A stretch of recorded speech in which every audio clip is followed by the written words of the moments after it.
Give it a try. All right. Okay, here we go. So the other day we were at a restaurant with a few friends, and the menu at this restaurant was expansive. Now, it was not Cheesecake Factory menu expansive, but expansive nonetheless. Rob was one of our friends who was there with us, was the second in the group to order, and he just couldn't decide. You ever been there? Everyone's got a nice rhythm. They've already thought what they want to order. You get to this person who just can't decide. So after the appropriately awkward pauses filled in with recommendations from the waiter and recommendations from all of us and deep sighs, the server said, I'll come back to you. And with each order, Rob said, as he listened to it going around the table, "Oh, that's a good idea." And then he pondered someone else's selection. "That's a good idea. Maybe I should do that." And he went all the way around the table. When the waiter came back to Rob at the end of the 2 or 3 minutes it took to make everyone else's orders, he still hadn't decided. The waiter, a pro, picked up on what was going on and said, "Okay, I'll put these orders in now, and I'll come back in a few minutes and see what you've decided, and then we'll get them in with everyone else's order."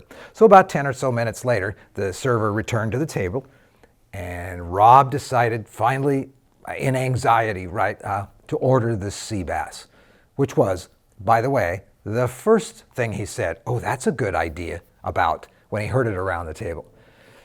Deep sigh, the waiter said, "I'm sorry," gesturing to his right.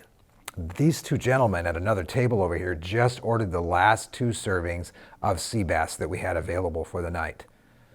"Timing. No sea bass for you." So how many times have you said to someone, "That's a great idea," and then nothing? Nothing happens. More personally, how many times have you said that to yourself? "This is a great idea."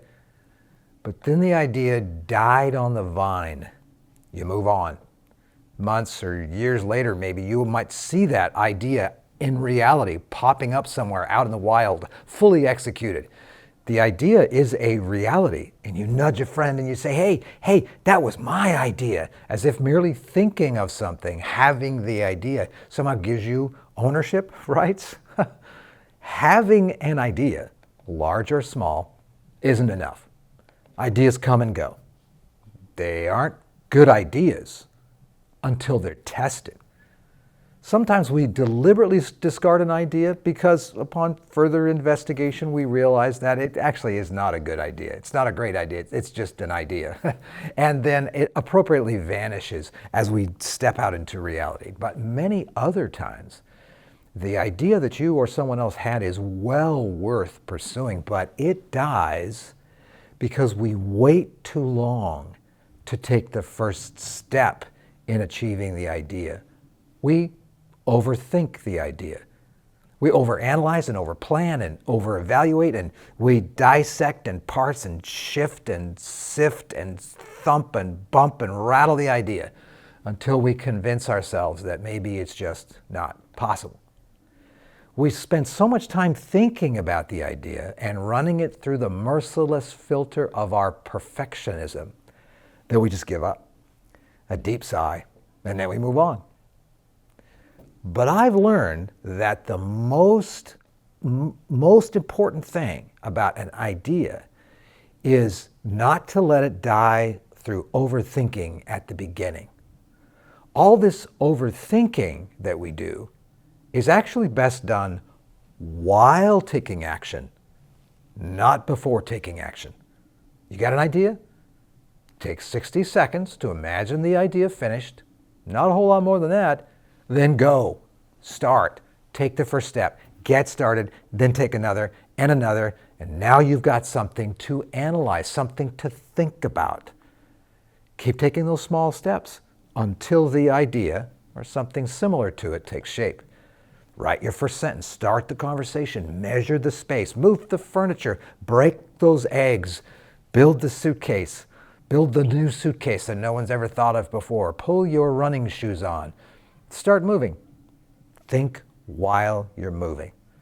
The longer we wait between the initial idea and the initial action of the idea, the lower the chances that we will be able to make that idea a reality. The sooner we move, the greater the chances are that we're going to achieve something that eventually looks a lot like the original idea. and that meets the need that prompted the idea in the first place. Momentum is a thing. Create it, even a little bit of it, and you will likely succeed in bringing that idea from your skull out into the world. Pay attention to the dips, mind the dips, pay attention to the pauses, mind the pauses that happen in the momentum and in energy and in that elusive motivation thing, and then just keep moving. Create progress every day. Even very small incremental progress is enough to keep the momentum of the idea going. Creating the initial idea is only a very small part of the creative process itself. Recreating the idea a dozen or 100 times as you move toward it is where the real creativity lives. Don't sit on an idea, overthinking and overplanning it, before you take your first steps and begin moving toward it. Take steps now. Take action now. I like to call that a bias for action. People with such a bias have a wildly different lives than those who have a bias for perfectionistic, risk-averse planning and evaluation before they ever take a step. If you've got an idea that you've been sitting on for a while, and if it still seems worth it, take your first step toward that idea now. I mean, literally right now, as soon as this video is finished, make the call, have the conversation, take the step, don't wait. The step itself isn't a big deal. It doesn't have to be huge. It's just a small step. Move. You don't know if the idea is a great idea until you move toward it. Don't delude yourself into thinking that ideas, no matter how compelling, will simply take flight on their own. They won't. Watch yourself. The delay between the initial idea and your taking the first steps is inversely proportional to the chances of the idea becoming a reality. The smaller the wait time between the idea and the initial action, the larger the chance that the idea will become a reality. After all great ideas are only labeled as such after they become reality. Back to our dinner table, Rob looked a little forlorn. He'd waited too long. I think he settled for a pork chop. Nobody's ever said, by the way, "Oh, that's a great idea. Let's all have pork chops with a side of Brussels sprouts." Okay, you know what to do next. You have an idea. Start. Here's to you.